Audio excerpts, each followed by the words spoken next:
ሰላም ዲናችሁ በያላችሁበት ሁሉ ነገር ሰላም ነው። አሽይና እንዲላችሁ እሞኝላችሁ አለ ቢስጭስ ጎንደሉ ማዳች ላይክ እና ሼር ያደረጋችሁ ሐሳቦቻችሁን ለብዙዎች አቀብሉ። ለዚህም ኮልቢ አመሰግናችኋለሁ። ዛሬ ወደ ሚዛናችን ዘላችሁ መጣ ነው። እንግዲህ ሰበር መረጃ ነው። የኢራኑ ከፍተኛ መንፈሳዊ መሪ አያቶላ አሊ ኮሜኒ ከኢራን ሊፈረጥጥ ነው የሚሉ መረጃዎች የዌስተርን ሚዲያ ነች የምዕራብ ሚዲያ ነች ዛሬ ቀን ሙሉ ሲያናፍሱ ነው ያሉት። የኢራኑ መንፈሳዊ መሪ አያቶላ አሊ ኮሜኒ ወደ ራሽያ ነው ሊፈረጥጡ ነው ተብሎ እየተወራ ያለው። እውነቱ ለመናገር የኢራኑ መንፈሳዊ መሪ እውነቱ ለመነጋገር እንደ ፈይሳ ለሊሳ መሮጫ እግር እንጂ ማሰቢያ አይምሮ የሌላቸው አይደሉም። ማሰብ የሚችሉ ደንበኛ ማሰብ የሚችሉ ደፋር ልበሙሉ አካላቸው ጎሎ ሰውነታቸው እጃቸው ተቆርጦ እንኳን ለኢራን ታላቅነት ለዘመናት የሰሩ ሰው ናቸው። ከዚህ በኋላ ሞት እንደማይፈሩ ቀድሞም ከዚህ በፊትም ደጋግሞ ተናግሯል። በእውነቱም የምዕራባውያን ሚዲያዎች ከመንጨነቃቸው የተነሳ ነው የጀበና ቡና መፈብረክ የጀመሩ እንጂ እንደማይወጡ እርግጥ ነው። ዛሬ አያቶላ አሊ ካሚኒ ወጥተው ለተቃዋሚዎቹ መልስ ሰጥተዋል። አውቃችሁም ይሁን ሳታውቁ በኢራን ውስጥ የተቃውሞ ሰልፍ የምታደርጉ ዜጎች የትራምፕ መጠቀሚያ ሆናችኋል። ይሄ ተገቢነት አይደለም። አውቃችሁም ሊሆን ይችላል፣ ሳታውቁም ሊሆን ይችላል። ነገር ግን አደባባይ የወጣችሁ ተቃዋሚ የሰላማዊ ሰልፍ ያደረጋችሁ ሰዎች ጉዳዩ ከሰላማዊ ሰልፍ አልፎ ወደ ሁከት፣ ወደ መኪና፣ ወደ ንብረት ማቃጠል፣ ወደ ከተማ ነውጥ ውስጥ ተገብቷል። ይሄ ነገር የትራምፕ መጠቀሚያ እየሆናችሁ ነው። ትራምፕ ደግሞ እጅን ሰብስብ በራስ አገር ላይ ትኩረት ብታደርጉ ይሻላል፣ ፈጽሞ አይሳካላችሁም ብላል። እውነቱን ለመነጋገር እኔ እርግጠኛ ሁኜ የምነግራቸው በኢራን ውስጥ ያለ ከፍተኛ የተቃውሞ ሰልፍ ከዚህ በላይ እየተፋፋመ ቢመጣ እመናቸውም አላወናቸውም ኢራኖቸው እስራኤልና አሜሪካ ላይ ራሳቸው ጦርነት ይጀምራሉ። ለምን?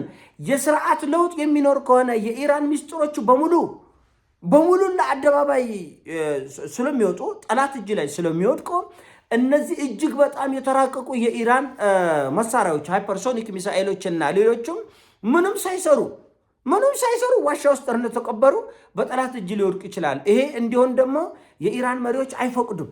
ስለዚህ ከተቻለ ራሱ አሜሪካ ጦርነቱን ትጀምራለች፣ ከተቻለ ራሱ እስራኤል ጦርነቱን ትጀምራለች፣ ካልተቻለ ራሳቸው ኢራኖች የውስጡን ጉዳይ ለማዳፈን ሲባል ቀጠናውን ወደ ሲኦልነት ይቀይሩታል። ይሄ ምን አለ ልበል፣ በቃ ምን አለ የሚወራረድ አለ ከኔ ጋር የሚወራረድ አለ በ300 ሺህ ብር አብናረጋይ ጦርነቱ ይጀምራል። አሜሪካኖቹ በተቃውሞ ለኢራኖች ተቆርቆረው በጣም ለህይወታቸው ሳስተው ኮሎላ እናደርግላቸዋለን እንዳሉት ኮሎላ ለማድረግ ከገቡ አንዱ ነገር ነው አይመስለኝም። እኔ ግን ሆን ብለው የኢራን መንግስት ራሱ ቀጠናው ላይ እሳት ሊያዘንብ ይችላል የሚል ግምት አለኝ። ለምን? ኢራን ቢሊየንስ ኦፍ ዶላርስ ለዘመናት ያወጣችባቸው ነው መሳሪያዎች አልተጠቀመችም። ስለዚህ ይሄ ከፍተኛ መንፈሳዊ መሪ አያቶላ አሊ ካሚኒ አገሩን ለቆ ወጣና መንግስቱ ወደቀ ማለት ምን ማለት እንደሆነ ራሳቸው ገምቱ። አሁን እኚህ ሰውዬ በ80 ዓመታቸው ሞት ይፈራሉ? አይመስለኝም።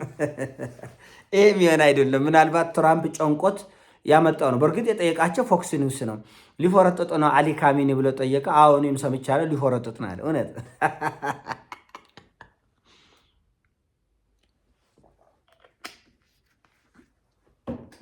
እሞኒ አሜሪካ ከጀመረችው ትጀምራለች፣ ካልጀመረችው ራሷ ኢራን ድብልቅልቁ እንድትወጣ ያደርጋል። የኢራን መንግስት ራሱ ቀጠናው ላይ ያለውን መሳሪያ በሙሉ ተጠቅሞ ይጨርሳል።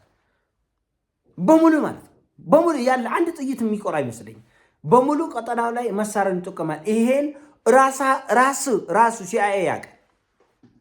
ራሱ ሲአይኤ አስቡት እስቲ። አሁን የኢራን ይሄ ለ40 እና ለ50 ዓመት ብሏል እኮ አያቶላ አሊ ካሚኒ እኛ በመቶ ሺዎች የሚቆጠሩ ወገኖቻችን ደም ፈሶ ነው ይሄን ለውጥ ያመጣ ነው።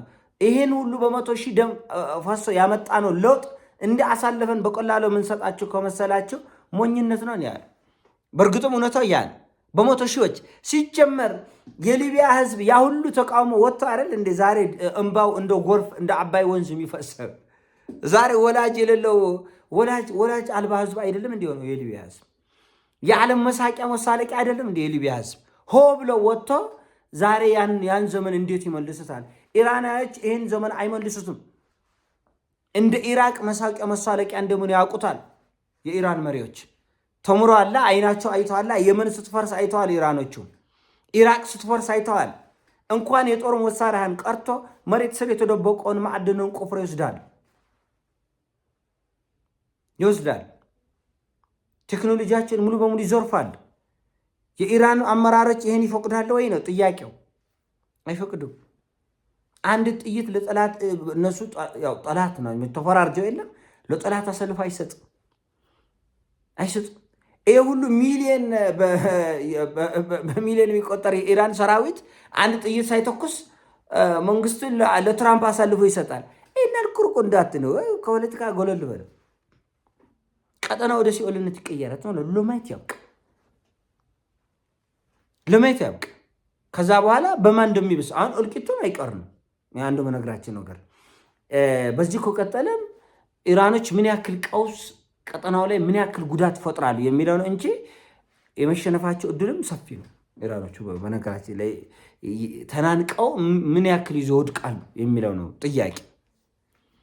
እንደ ሊቢያ በራሱ ጊዜ ተፍረክርኮ መቃብር ውስጥ ይገባል። እንደ ሊቢያ በራሱ ጊዜ የሊቢያ በራሱ ጊዜ ነው መቃብር ክፈት አድርጎ ቅብር አለ ራሱ። እንደ ሶሪያ እንደ የመን ነው ወይስ እየታገሉ እንደ አፍጋኒስታኖቹ ይቆያሉ? ነው ወይስ ቀጠናው ወደ ሲኦልነት እንዲቀየር ይደረጋል? ዝም ብሎ እጅ ሰጥቶ እንደዚህ አንተም ወደ ራሽያ ፈርጥጥ እኔም ወደዛ ለፈርጥጥ እንደዛ አይሆንም። 100% እርግጠኛ ነኝ እነግርሃለሁ። የሚወራረድኝ ካለ በጭራሽ አያተላ አሊ ካሜኒ ወደ ራሽያ አይፈርጥጥም። ፈይሳል ሊሳምሰን ዝም ብሎ የሚሮጠው እንዴት ነው የምታስቡት?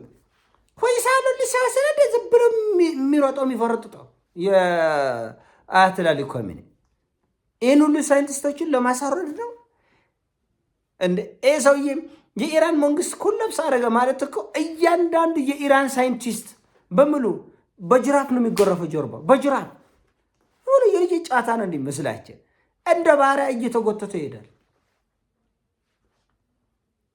እና ባለቤት አልባ ቬንዙዌላ እኮ ፕሬዚዳንቷ ሄዶ እኮ ነው በነገታው የቬንዙዌላ ነዳጅ ይሰጠን ያለት በነገታው እኮ ነው። ስለዚህ የኢራን ነዳጅ ሙሉ በሙሉ ላይ አሜሪካ ነው የሚሆነው።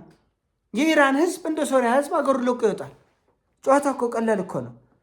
እንደ ኢራቅ ህዝብ አገሩ ለቆ ዩክሬናውያን የት ነው ያሉት? በሚሊዮን የሚቆጠሩ ዩክሬናውያን ግን ያው እንግዲህ የሁሉም መንግስታት ሄዶ አንድ ቀን መውደቁ ስለማይቀር ሊወድቁ ይችላሉ።